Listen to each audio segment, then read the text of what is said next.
How are you? I'm fine, Tolani. Have you listened to this album? Definitely, I have. You know I have. Why you acting like you don't know? I want to test your camera. Tolani, you do stress. Yeah, let's continue. Let's continue. Okay. So, first question, Tolani. Is Asake's Mr. Money with the Vibe Nigeria's album of the year so far? So far. Yeah. Easily. Easily. Easy. Maybe not easily, Sha. Okay. It's definitely not easily. But I think it's clear. Is this based on the hype or the quality of the body of work? It's a bunch of things that we're going to discover as we get into this conversation. Okay. So, in terms of sound and brand, Yeah. what do you think about Asake's evolution so far? What changed between Mr. Money and now?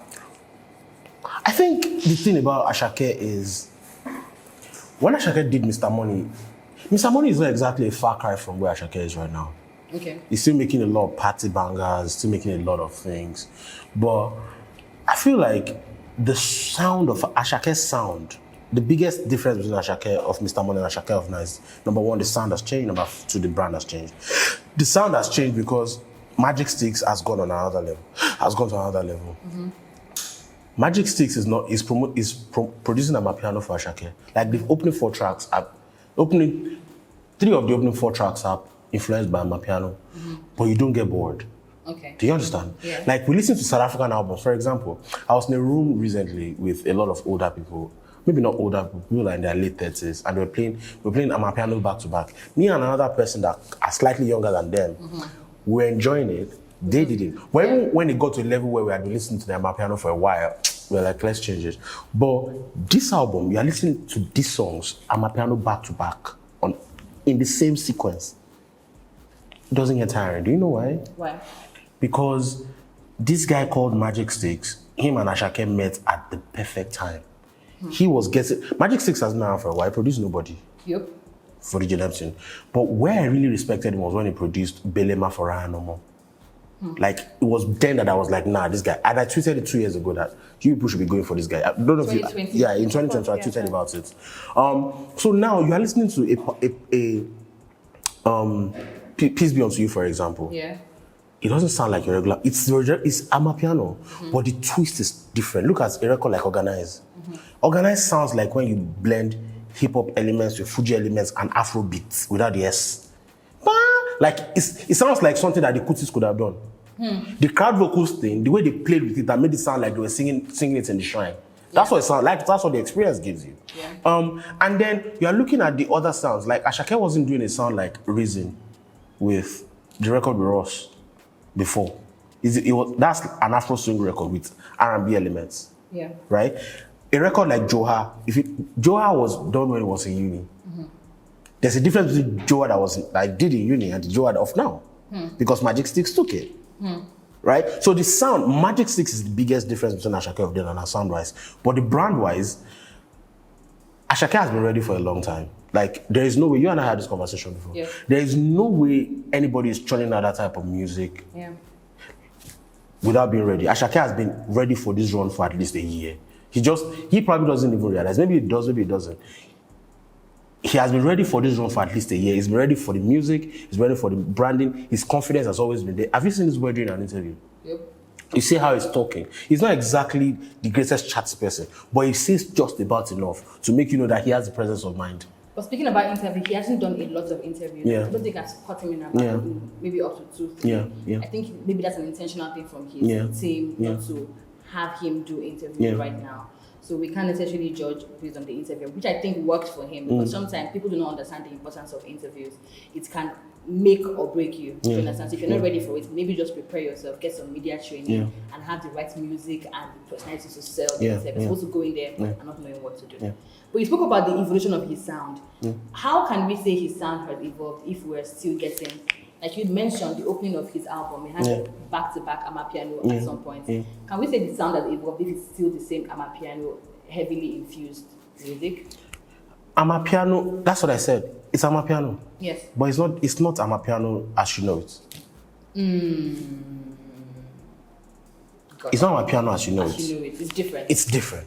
And it's not like they are repeating the same template from back to back. Okay. For example, Palazzo is heavily hip hop influenced. Okay. Hip hop, Fuji, and Amapiano influenced. Peace Be Unto You has some electronic elements. Yeah. With the violins and all that. Yeah. It's like when you merge the underlying melodies of Made in Lagos with Amapiano and Afrobeats. Do you understand? Yes. Do you understand? The horns that you heard on across the album, actually, there were horns across the album. Yeah. The horns that you had, there were a lot of guitar chords. People don't understand. So sometimes the thing with albums is people don't understand why they like albums or why they experience an album differently. Yeah. But when you listen to the fine lines of the album, you are listening to things that that your mind might overlook. Yeah. And that's the difference between an Asake and maybe a Zinoliski, for example. Zinoliski has been repeating the same templates. But we can argue that it's still the same Amapiano sound. No, it's not. It's really not. It's not. Yeah, you be my man, and the way to wanna. And the last one that they did, Call of Duty, you can literally change the beats and you can literally change the beat for each other. The same BPM, the same. You can literally flip them for each other, and it's going to be the same. But can you sing Palazzo on Peace Be Unto You? Nope, you can't. Can you sing Peace Be Unto You on Organize? Nope, you exactly. That's the difference. Even if you sing it, it's going to fall out of place. Now that's the difference. But with the brand, you said something about the interviews as regard Asake. Yeah. I feel the interviews are not. He did 2 interviews. Even after I released Omokpa, he did 2 interviews. After I released ZP, he did 2 interviews. But right now, this brand is so mysterious. Yes, and it's working. It's working. When he's walking, he's not talking. Yep. Have you noticed? Yes. I saw him in Ghana, going to Ghana like a month ago. And when he was going, he was just going, no talk. It works for him. It works for him. And the last time I saw a brand like this was Don Jazzy. Where someone's brand was so drenched in mystique. Can we compare the mystery to Thames brand? Because people can argue In the the early same for days, Thames. that's actually a very good question, yes. Because people can argue the same for Thames. Because we didn't see Thames talk a lot. We just heard more from her when it comes to the music. I don't feel like the Thames thing I feel like the part of Thames that was mysterious was the part that people were not seeing her body, which they were interested in the earlier days. Okay. Now the brand has been sort of demystified, in the sense that intentionally demystified, because now the body looks like a part of the brand. Okay. Like wearing less, showing more body, showing more skin. She wasn't showing a lot of skin before. She was wearing big regalias and big clothes. She's not wearing big clothes anymore. So in a way, it's similar. In the sense that the mystique is there, the mystery is there, you are interested to know who they are. Yeah. But where Thames looks like a goddess, Asake looks like a villain in a Bond film. Yeah.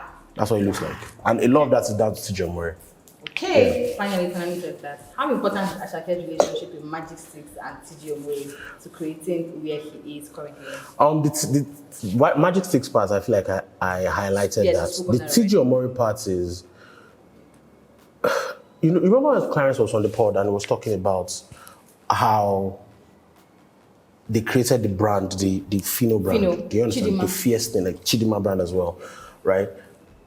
I feel like this is TJ Omori's moment in terms of crafting a brand, crafting a personality or an identity for an artist that fits with the brand that they're pushing. Asake so I feel like the streets were Asake's artist development. Minus that, I feel like it's a natural creative.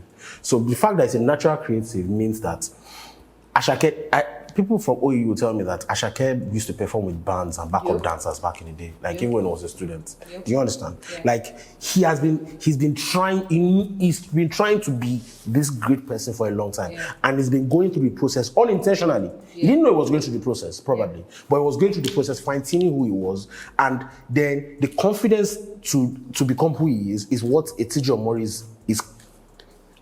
is gleaning to create this entire brand.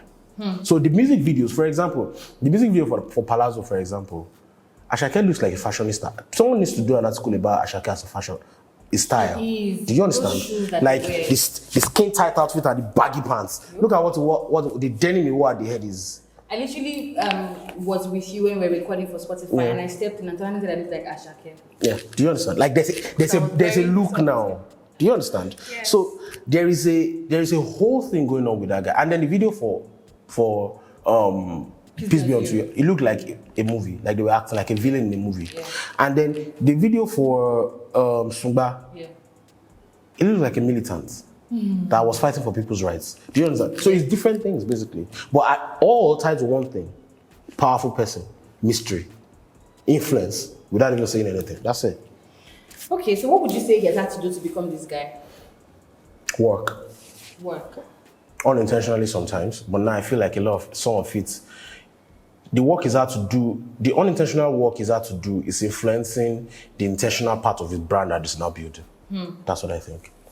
Okay, so you see the work. I do, because nobody is churning out this type of music. Look at Wiz's debut album.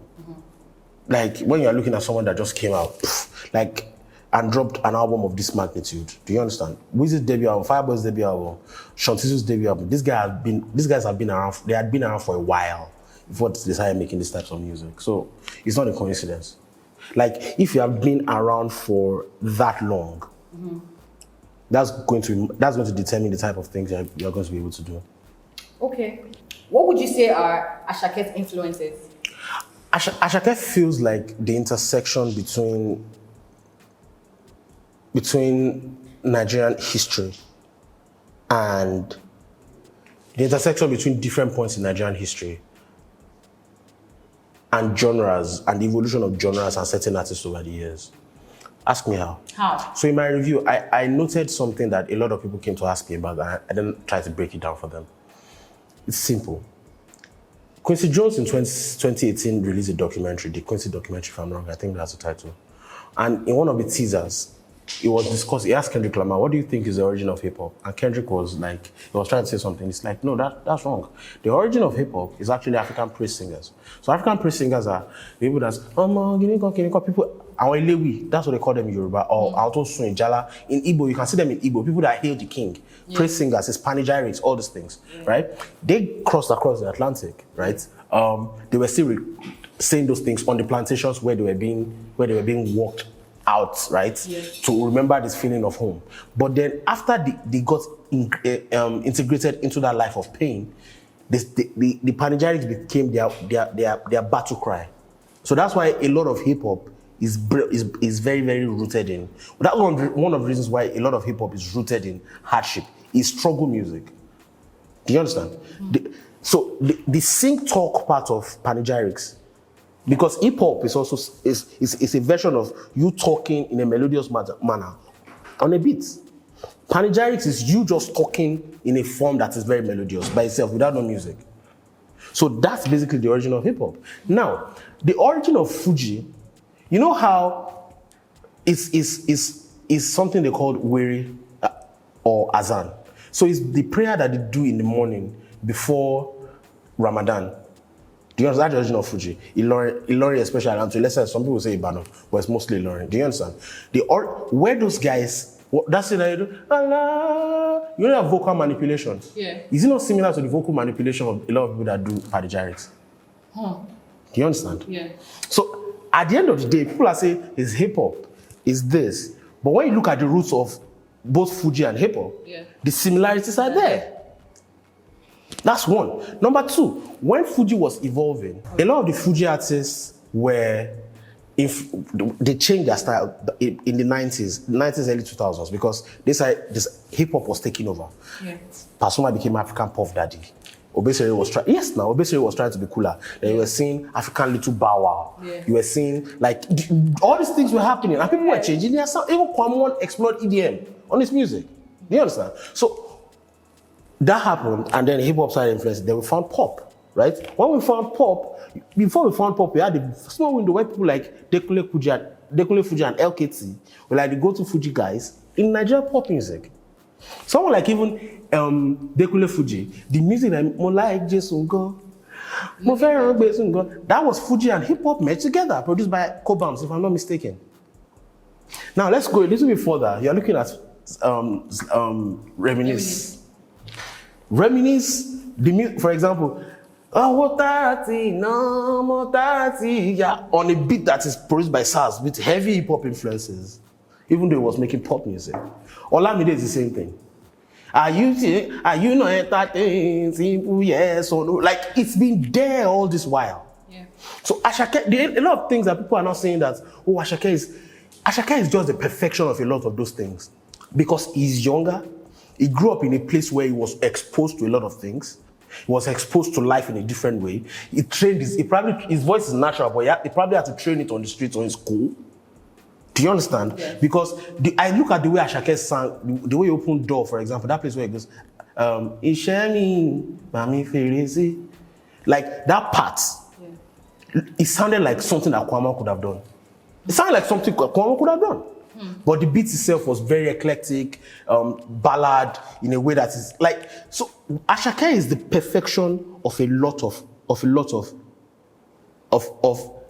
history and a lot of influences and genre evolutions over the year. That's what he is. Okay. What's your take on the album, honestly? I think that's the album of the year so far. Like, the question a lot of people are going to ask me is, how about Omale's album? In terms of the quality of both albums, like, the albums are kind of different. They are both pop albums, right? Essentially.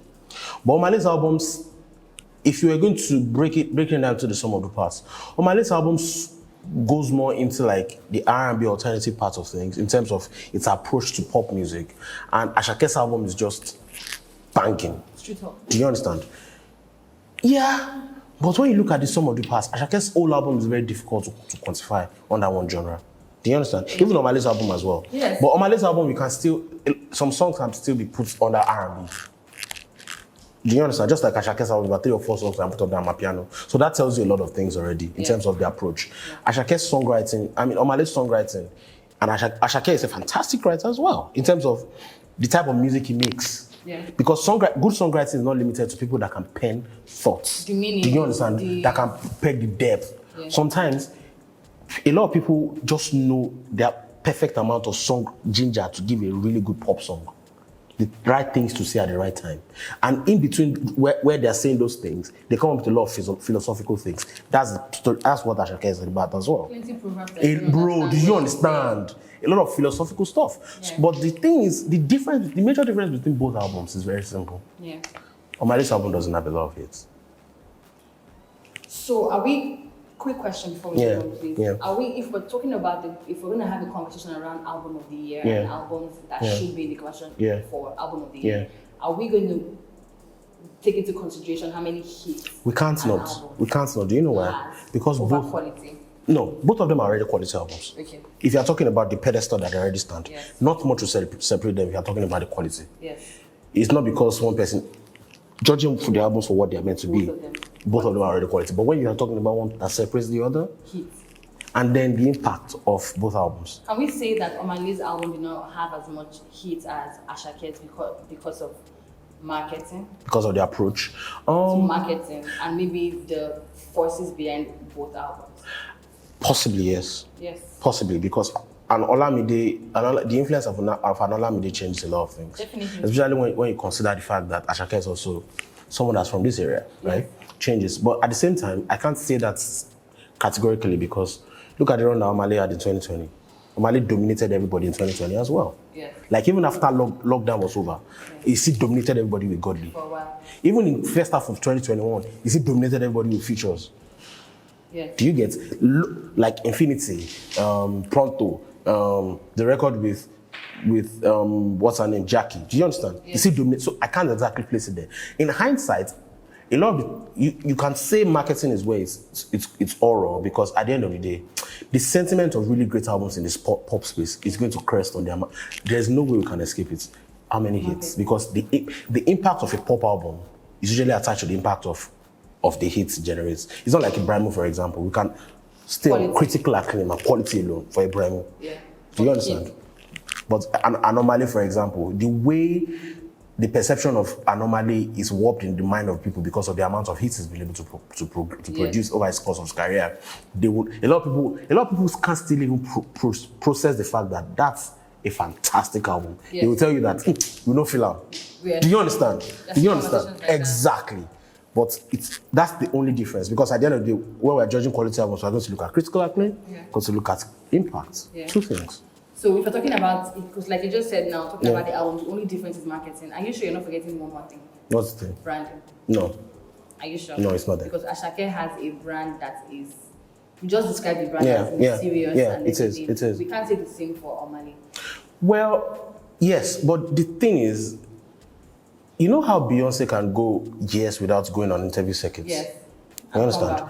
Asake, Omale's brand is also kind of mysterious because a lot of people don't know what it's about. Yes. Do you understand? Yes. A lot of people don't know. If you meet Omale, you know it's different. You have met him before. Do you understand? Full of life. But a lot of people see him, they look like he's like some alien because they don't know what it's about as well. He succeeded in doing that. Yes. But the difference between Omale and Asake is Asake has succeeded in, he can turn up whenever he wants. If Omale starts jumping in the video, people are going to look like.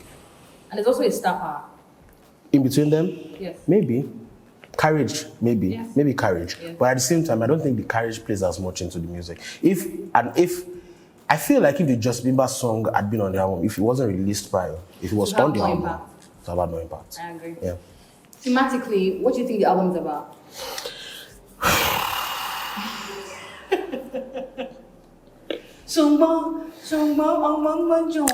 I think the best thing about this album is that Asake's album is, to a lot of people, it's just feel good party music. Yes.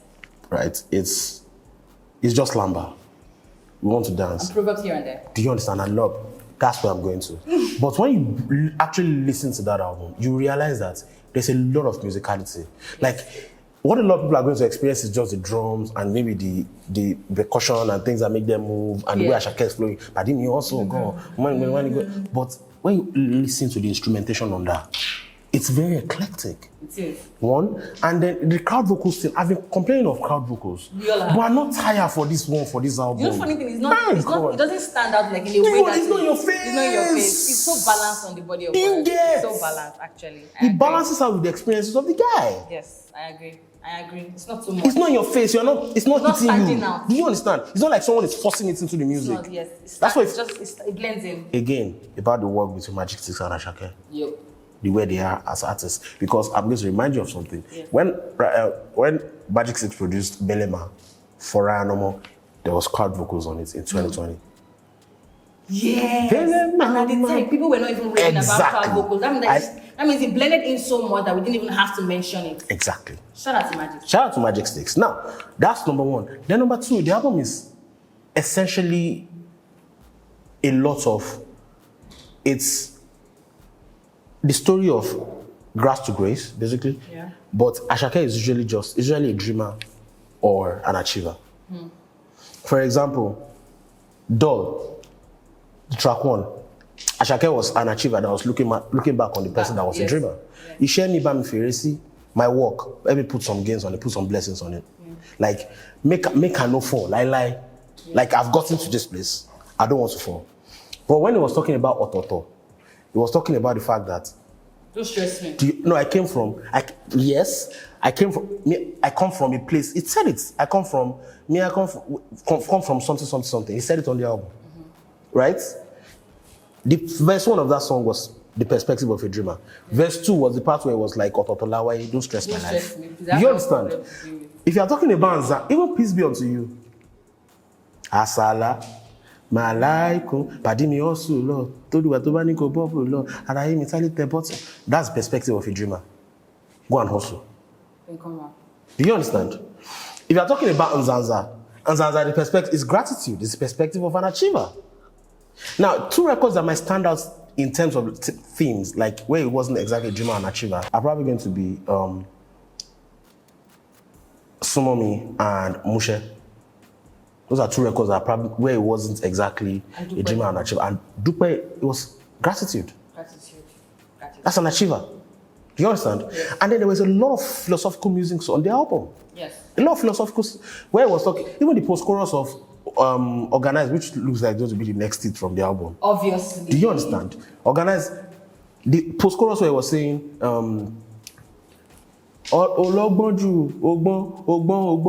it was basically sarcastically addresses an obnoxious person. Yes, actually. Do you understand? Yes.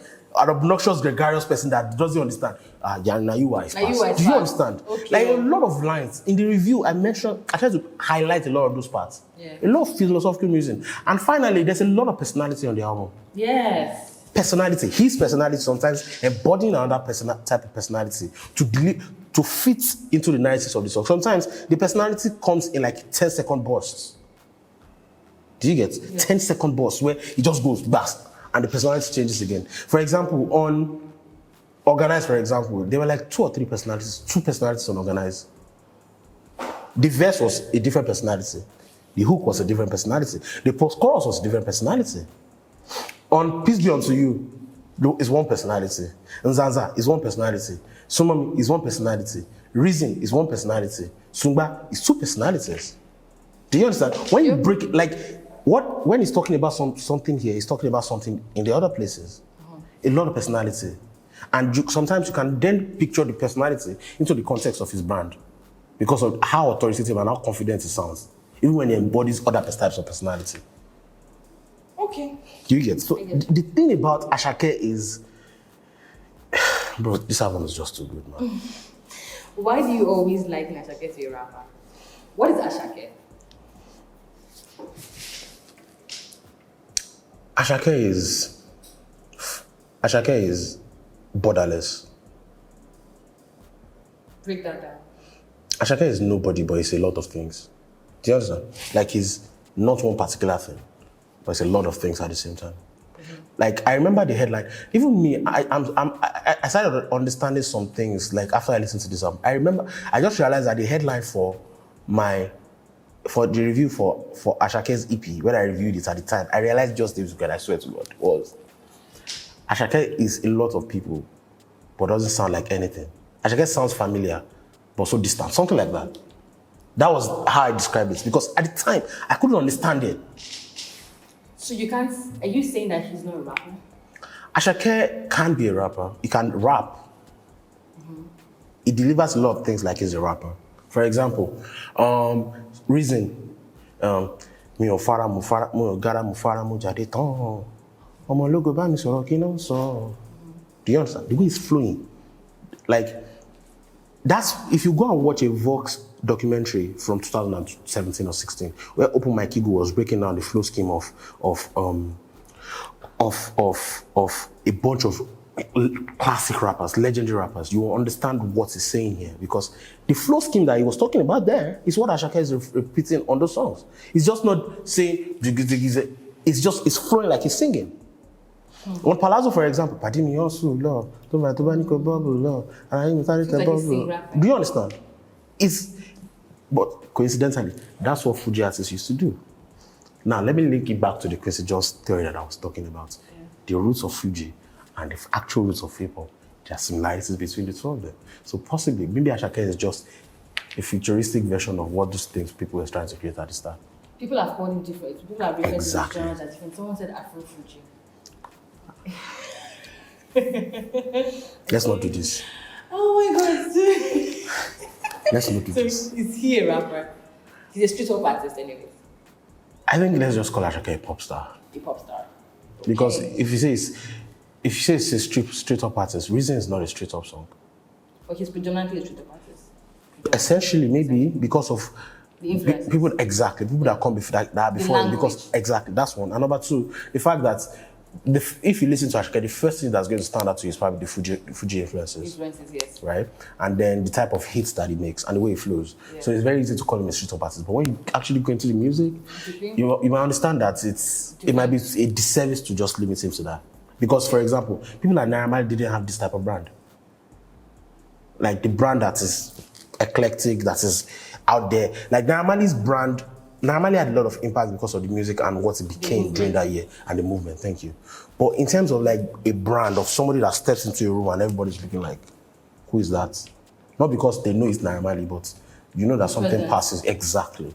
Asake had that. Naira Marley never had that. Reminisce has it. That's what Poppy was saying on our podcast.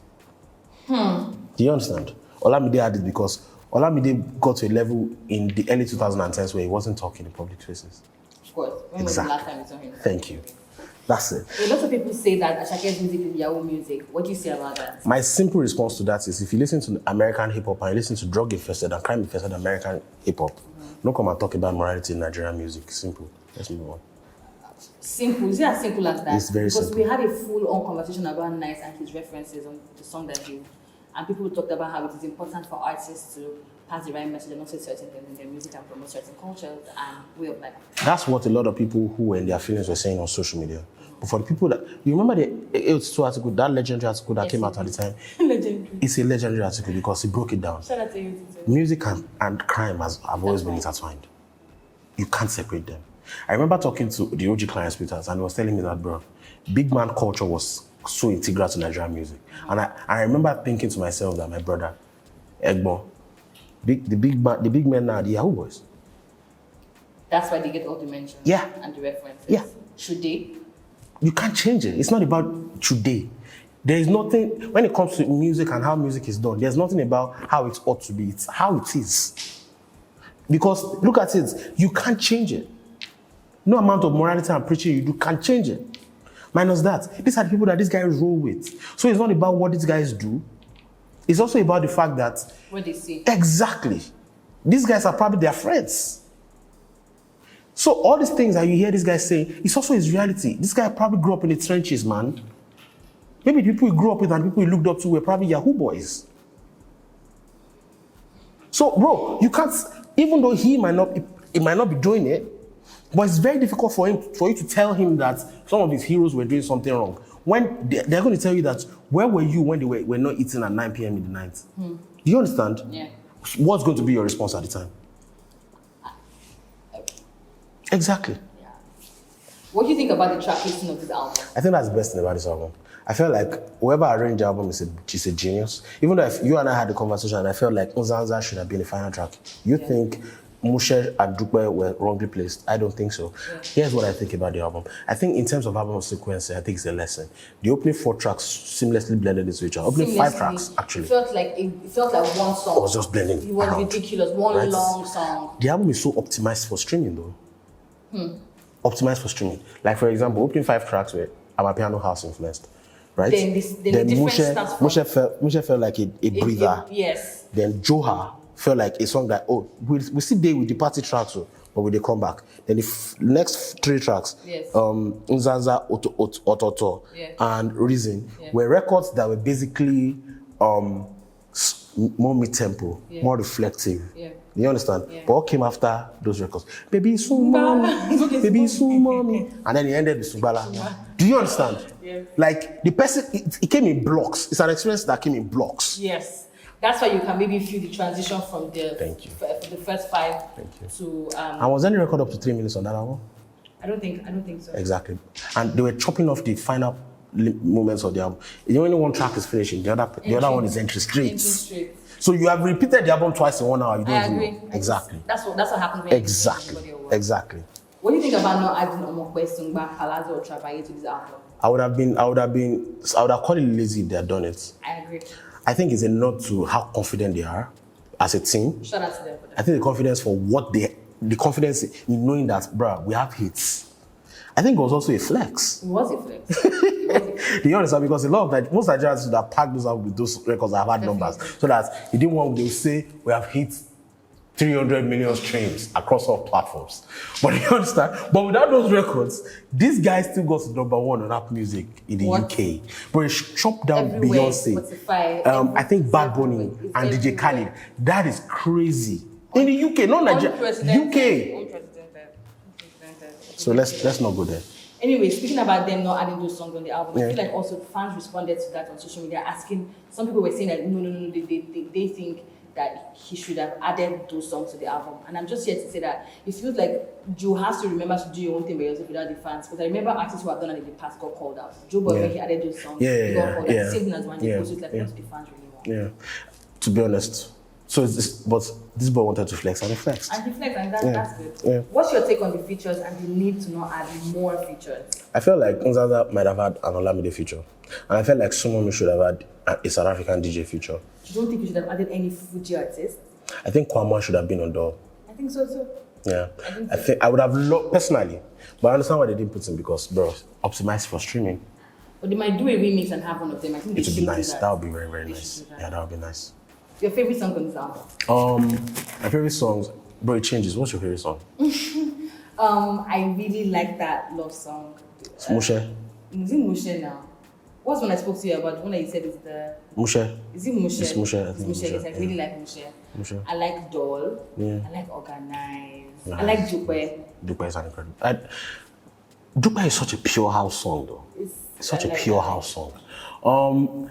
At first, when I started listening, Organized was the one that was scratching my brain. Organized. Then it became. Then I just listened to Doll like 2 hours later, and Doll became on repeat. That's a beautiful way to start the album, anyways. Then Joha came. Now it's Reason. Reason is what I've been slamming. Reason. Oh. But it looks like by this time tomorrow it's going to be Sumomo. You understand? What's the weakest song on the album? Not from a perspective of the fact that it was annoying, or the fact that it was like it was a filler, but in terms of like the quality, the high levels of the bar that the album sets, I think Mushe is probably the weakest. That's love song, right? Yeah, I think it's not Mushe. Is it Mushe? Is it Mushe or Sumomi? Can't remember. I think Mushe, but it's still not a song that I can throw away because he had his job that he was doing on the album. So I think but I think in terms of the features, again, I think Ross, I like the things I said because it was real. I didn't really enjoy him.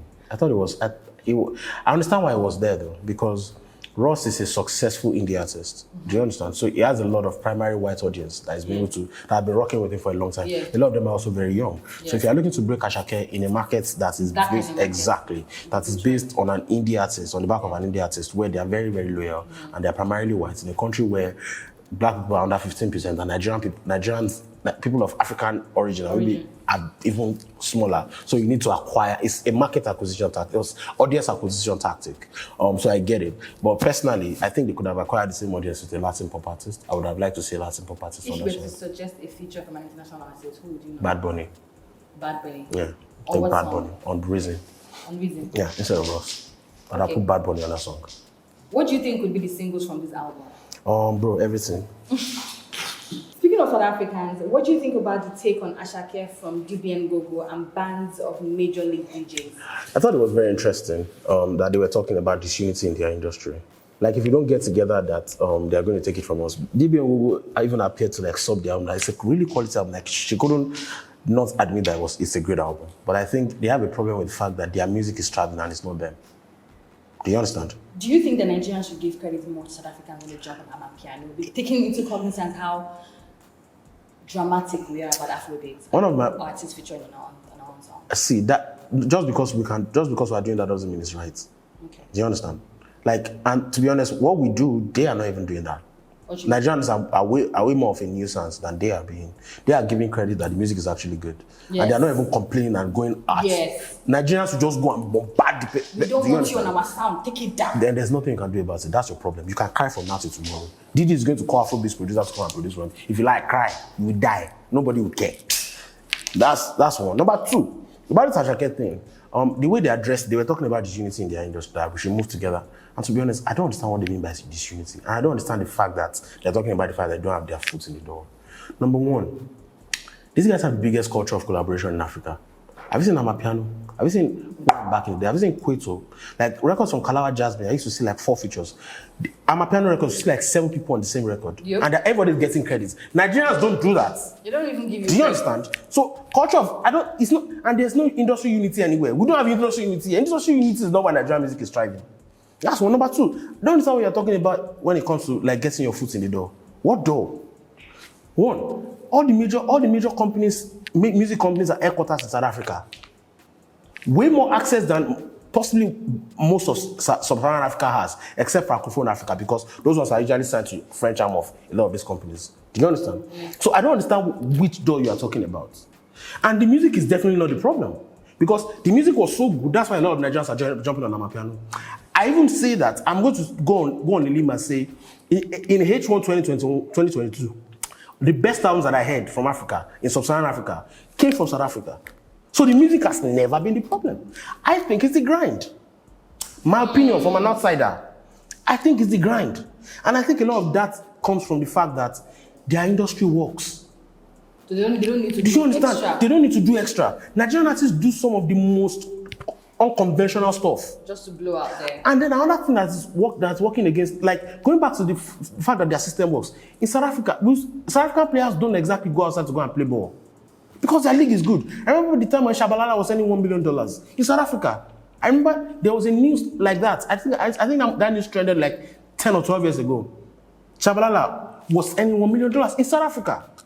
So why are you living in your country where you can earn $1 million? That's the same thing in Egypt. when footballers were not leaving Egypt to go and play outside because Abutrika was earning in dollars and it was good. And the fact that they could stop the league during Ramadan season and fasting season. Like, why are you leaving your country when you can earn the greatest amount of money? So which brings me to the idea of South Africa. I don't think it's a problem. I think they don't realize that that's the problem because the biggest Amapiano record that I've seen, 15 million audio streams on audio on YouTube, no video. Now, people are going to say, oh, videos don't exactly have value anymore. But videos, wait, even if that's true, videos still have a quota that they fulfill in music. For example, look at Kostatich. Kostatich's Big Flexer. It's not a coincidence that the song took off in sub-Saharan Africa after the video dropped. And that video was, a lot of people call it a low-budget video. And guess what? The video was so good because they have the expertise there that could shoot the best quality videos, low-budget quality budget videos. Yeah. I mean, quality low-budget videos. Yeah. People are going to say it's low-budget. But bro, I remember sitting in the midst of a lot of giants of African music recently. And when they saw the videos for Big Festa and My Gang, they were like, bruh, this is one of the best videos we've seen. Do you understand? So I don't think I think they, and then number two, I think they also don't have a diasporan audience. We do. I think one of the reasons why they don't have a diasporan audience is because, again, their country is better than everybody else's. So probably they don't have to travel as much. So why is Afrobeats why has Afrobeats been more exportable than Amapiano? I don't think it's more exportable. I think people, number one, diasporan audience is there. Do you understand? The diaspora audience is one of these why our music has been able to export. Why don't they have diaspora audience? Their country is good. They are not immigrating as much. So are people affiliating because of poverty? It's not like they're affiliating. People are traveling because of poverty. And they are becoming the first and second generation migrants that are receiving the music. Exactly. And introducing it to the other people. It's the same thing in there. Francophone Africa. There's a huge audience for Francophone pop music, Francophone African pop music in France, Belgium, and Netherlands because immigrants are there. Makes all the sense. Do you understand? So they don't have that. They don't have that as much as we do. Do you understand? And it's a factor. Do you get? It's a factor. So I don't understand I'm not saying this is a fact. This is just a thought. This is what I'm thinking. Yeah. I think they just need to think outside the box more. They need to understand. Look at DJ Black Coffee, for example. Look at what he's doing. He's the first African to win a Grammy outside of the non-global music category. Yep. Because it's not even stay in South Africa anymore. Yep. He's touring in big locations, theater shows. He's playing arenas when he's associated with other people. So I don't know what people are. I'm not saying it's a fact. Again, it's a thought. It's an opinion. I might be wrong. But this is how I see it. I think it's just a thing of the structure works. They just need to think outside the box. That's all. And we need more people to leave their country and settle in other countries. And maybe their president stop working with. Yeah. So, how great do you think this album could be? I think this album could be one of those great debut albums. But time will tell. I think it has the potential. Yeah. I think the quality music is there, the impact is there. But let's see how it ages with time. I think it's going to be there if I'm going to predict. Yeah. Like we're going to be having the conversation about that type of conversation about this album. But I can't say it for a fact because I don't know what's going to happen in a year. That's facts only.